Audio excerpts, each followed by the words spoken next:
Hello everybody, welcome back to our channel. Today we are about to use add member tag feature on our WhatsApp group.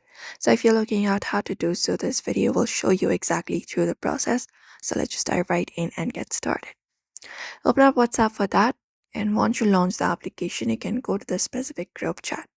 So find the group, and once you are headed over to the group, what you need to do is you need to tap on the group option, the name at the very top, to open up the group info. Now within this page right here, you just need to scroll down through the section for members here.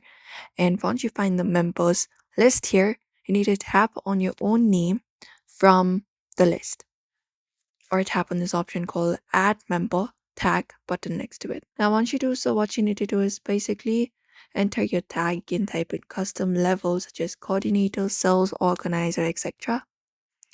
And once you do so, you can just tap on this option called save to confirm it up, and it should save the changes. You can find the changes available here.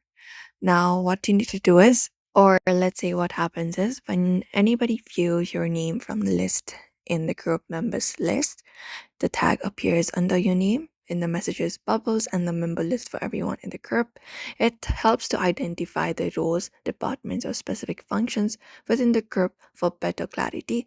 The feature rolls out gradually, so it can ensure that the application is updated to the latest version if you don't see it. But usually this is how you basically add a member tag feature in your WhatsApp group, which is a new update. So we hope this video was helpful. Be sure to give this video a like and also subscribe for more tips and tutorials